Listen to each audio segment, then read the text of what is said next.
Very good morning बच्चों। Abstract algebra का आपका 4 चैप्टर पूरे हो चुके हैं। दैट इज़ इसमें से पहला चैप्टर तो आपका रिवीजन का था, जो आपने अपने आप से किया है। सेट फंक्शन रिलेशंस के बारे में थोड़ा बहुत फिर से पढ़ने का। Second chapter group, third chapter permutation group और फोर्थ चैप्टर सब ग्रुप एंड कोसेट्स। ये 3 आपने पढ़ लिए हैं। नेक्स्ट अब आपका जो टॉपिक है दैट इज़ ग्रुप मॉर्फिज्म, और हिंदी में इसे कहते हैं समूह समाकारिता। ठीक है, ये अब हम पढ़ेंगे। देखिए, एकदम कम्प्लीटली नया वर्ड है ये आपके लिए। इनफैक्ट आपके लिए तो ग्रुप भी एक नया शब्द था, नया वर्ड था जब आपने पहली बार पढ़ा। बट अब ग्रुप पढ़ने के बाद में आपको समझ में आ गया होगा कि सिमिलर नेचर के जो एलिमेंट्स हैं या किसी भी एक सेट की ही बात करते हैं, उसी को ही ग्रुप क्लेम करते हैं, जिसके साथ अगर अपन किसी एक ऑपरेशन को एसोसिएट कर दें तो उसकी जो वर्किंग है, वर्किंग मतलब उसके एलिमेंट्स की फंक्शनिंग है, अगर वो सिमिलर पैटर्न में चल रही है तो हम उसे ग्रुप कहते हैं, अदरवाइज़ हम उसे ग्रुप नहीं कहते हैं। फिर ग्रुप के बाद हमने कैसे उसकी प्रॉपर्टीज़ क्या क्या होल्ड होनी चाहिए और क्या क्या ग्रुप बनने के लिए मैंडेटरी प्रॉपर्टीज़ होती हैं, अबिलियन ग्रुप पढ़ने के लिए क्या क्या होता है, ये सब हमने पढ़े। डिफरेंट काइंड ऑफ सेट्स पढ़े। ठीक है, सबसेट पे जो हमने ग्रुप को डिफ़ाइन किया, सब ग्रुप कहा, वो हमने पढ़ा। अब नेक्स्ट आप देखिए ग्रुप मॉर्फिज्म, ग्रुप समाकारिता। इसका मीनिंग समझने के लिए, since it is a new word for you, what is a morphism, आपने आज से पहले कभी मैथमेटिक्स में नहीं पढ़ा, किसी जनरल इंग्लिश में नहीं पढ़ा। हम इस टर्म को फर्स्ट और लास्ट बार मैथमेटिक्स में ही यूज़ करते हैं और कहीं यूज़ नहीं करते। हिंदी में इसे समाकारिता कहते हैं। तो हिंदी वर्ड से इसका मीनिंग निकलेगा, समाकारिता का मतलब वो समूह या वो 2 ग्रुप जो एक समान तरीके से काम करें। समान तरीके से काम करने का मतलब समझते हैं आप? जैसे मान लीजिए कोई भी 2 ह्यूमंस हैं, कोई भी 2 आप में से ओनली 2 गर्ल्स हैं, उनमें मॉर्फिज्म अगर मैं डिफ़ाइन करूं, उनमें मैं समानता या असमानता मैं बताऊं, तो उसके बेसिक क्राइटेरिया क्या होंगे? किन्हीं भी 2 लोगों में आप समानता बताएंगे तो अब आप ये तो बताएंगे नहीं कि सभी के 2 आँख है, 2 नाक है, 2 आँख है, 2 कान है, 1 नाक है। ये तो बेसिक स्ट्रक्चर सेम है। ठीक है, मैं किसी ह्यूमन की और किसी टेबल का कंपैरिजन तो कर नहीं सकती। अगर मैं किसी पर्सन से कंपैरिजन करूँ तो उसके जो बेसिक कैरेक्टर है वो तो सेम होंगी। उसके एक लेवल इनसाइड में जाऊँ, एक लेवल डीप में डाउन में जाऊँ, तो मतलब एक्टिविटीज़ पे जाना पड़ेगा मुझे। क्लियर है कि कौन सुबह कितनी बजे उठता है, क्या रूटीन है, कहाँ जाता है, कहाँ नहीं जाता है, क्या स्टडी पैटर्न है, क्या सब्जेक्ट्स हैं, क्या क्लासेस टाइमिंग्स हैं, क्या उठने बैठने का टाइमिंग्स है, किस तरीके से उसकी फंक्शनिंग होती है। उस बिहाफ पर हम कहते हैं कि भैया ये दोनों एक जैसे हैं और या नहीं है एक जैसे। ठीक है, तो वही चीज़ मॉर्फिज्म पे अप्लाई होती है।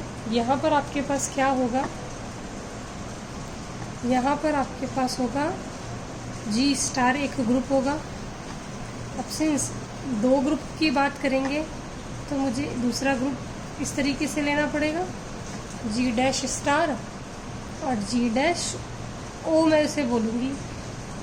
ठीक है, क्योंकि ये ऑपरेशन का ही है और कुछ भी नहीं है। ये अलग ऑपरेशन है, ये अलग ऑपरेशन है, ये अलग ग्रुप है, ये अलग ग्रुप है। बट ये भी एक नॉन एम्प्टी सेट है और ये भी एक नॉन एम्प्टी सेट है। ये भी एक ऑपरेशन है, ये भी एक ऑपरेशन है। क्लियर है? अब इन दोनों के बीच में मुझे समाकारिता शो करनी है, डिफ़ाइन करनी है या स्टडी करनी है। अभी तो हम स्टडी बोलेंगे, जब तक हम रूल्स नहीं पढ़ लेते हैं कि शो करेंगे कैसे, तब तक तो हम कुछ बोल ही नहीं सकते, ठीक है। और किसी का भी मैथमेटिक्स में किसी को किसी से रिलेट करना है तो आपके पास एक ही टूल है, दैट इज़ रिलेशन। क्लियर है? जिसको कि हम मैपिंग के तरीके से पढ़ते हैं। क्लियर है? दो सेट के बीच में हम एक मैप डिफाइन करते हैं, वो मैप जिस तरीके की होती है उस तरीके का हम रिलेशन क्लेम करते हैं। तो बेसिकली मैपिंग आपके पास एक टूल होता है कि आप इसको इससे कनेक्ट कर सकें, ठीक है। तो हम क्या करेंगे, हम दोनों सेट ले लेंगे, ये जी आपका, ये आपका जी डैश, यहाँ से यहाँ तक एक मैपिंग डिफाइन करेंगे फाई, यहाँ से यहाँ एक मैपिंग डिफाइन करेंगे फाई, सच दैट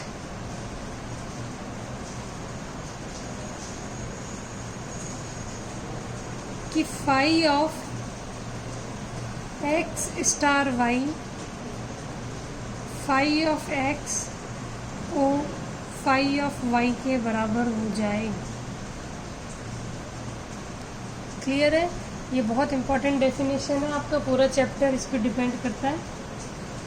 दो आप सेट लेंगे, इसकी जगह आप डॉट भी ले सकते हैं, कोई फ़र्क नहीं पड़ेगा।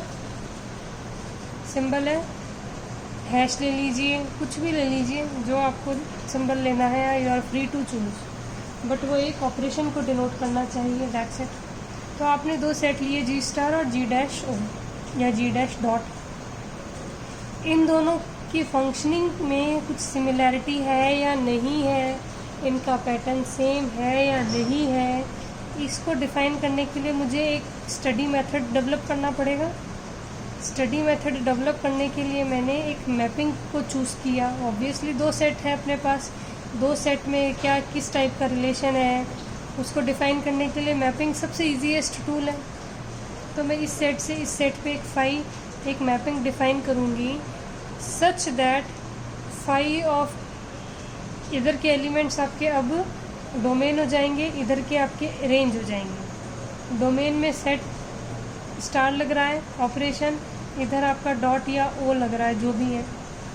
पहले मैंने ओ लिया था, अब मैं डॉट इसलिए ले रही हूँ क्योंकि वही आपके जो बुक में है वो डॉट पे है, इसलिए आपको कोई कन्फ्यूजन नहीं हो, इसलिए मैं इसको डॉट भी बोल रही हूँ, ठीक है।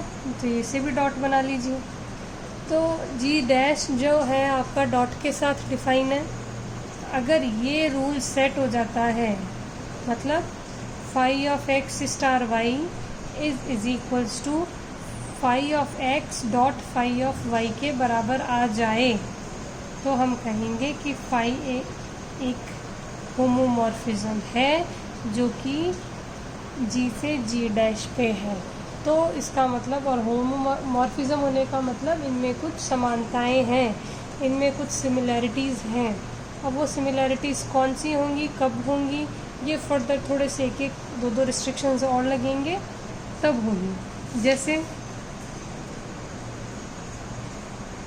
पहली है आपके इसमें मोनोमॉर्फिज्म।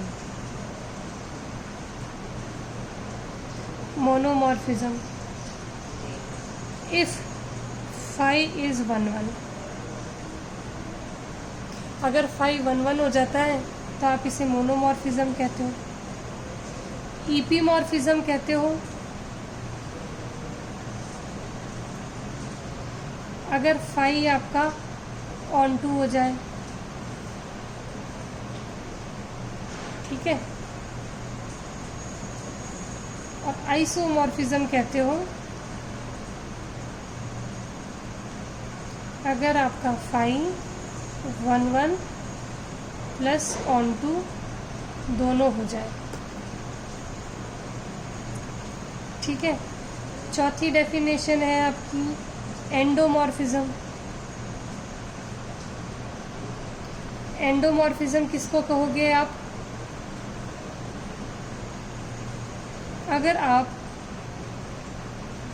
जी फाई जो मैप आप जी टू जी डैश डिफाइन करने के बजाय जी टू जी ही डिफाइन कर दो, आराम से कर सकते हो। अगर मेरे पास दो सेट नहीं है तो मैं एक ही सेट को रिपीट कर लूँगी। तो इसको हमने कह दिया एंडोमॉर्फिज्म, ठीक है। और पांचवी है आपकी ऑटोमॉर्फिज्म। उसमें क्या होता है, फाई जी टू जी भी डिफाइन है प्लस आइसोमॉर्फिक भी है। मतलब कि जी खुद से खुद पे डिफाइंड एक मैप है, फाई है, जो कि 1 1 ऑन टू दोनों है। तो इसमें तो सारी कंडीशन आ गई। तो ये तो लास्ट की हो गई कि ये तो 1 1 भी है, ऑन टू भी है, खुद से खुद पे भी है। तो खुद से खुद पे तो देखो सब कुछ सेट हो गई। मैं खुद के सिमिलर तो हुई मैं, तो मेरे लिए तो मेरे एक मैपिंग हमेशा एग्जिस्ट करेगी ही करेगी। I am isomorphic to myself always. तो ये दोनों तो कोई विशेष है नहीं, ये तीन है विशेष। विशेष मतलब in which you have got something to study. इसमें तो आपके पास स्कोप ही नहीं है। वही वाली बात हो गई इम्प्रॉपर सबसेट वाली, कि जी खुद का सबसेट तो है ही है, तो जो जी में होल्ड हो रहा है वो तो उस सबसेट में होल्ड होगा ही होगा। तो ये जो तीन है आपको पढ़नी है। और इन तीनों में भी आप देख सकते हो कि आइसोमॉर्फिज्म है जो इन दोनों को कवर करती है।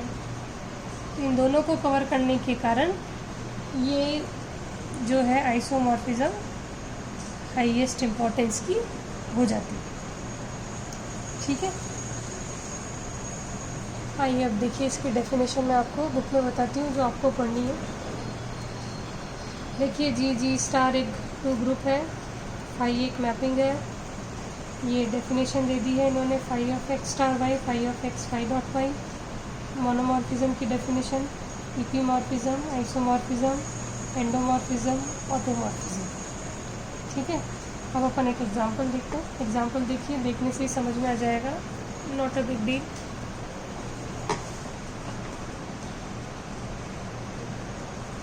सी example 1, consider two groups. Two group consider करेंगे आप, R plus the additive group of real numbers पहला, और दूसरा आर प्लस एक ग्रुप ले लिया आपने, दूसरा ग्रुप ले लिया आर नॉट डॉट। डॉट आपका मल्टीप्लिकेटिव ग्रुप है जिसमें कि नॉन ज़ीरो रियल नंबर्स हैं। एक मैप इन्होंने डिफाइन करी, define a map phi R to R not by this method, this relation phi of x is equals to e to the power x. Then phi is a homomorphism. Since morphism और homomorphism दोनों एक ही बात होती है। देखिए, group morphism कह दीजिए या आप होमोमॉर्फिज्म कह दीजिए, ठीक है, एक ही बात। तो ये जो फाई ये मैप है ना, ये होमोमॉर्फिज्म कहलाएगी। क्यों कहलाएगी? क्योंकि आप ये करिए, फाई ऑफ एक्स आपको एक रिलेशन दे दिया, इस तरीके से काम कर रहा है, ठीक है। इस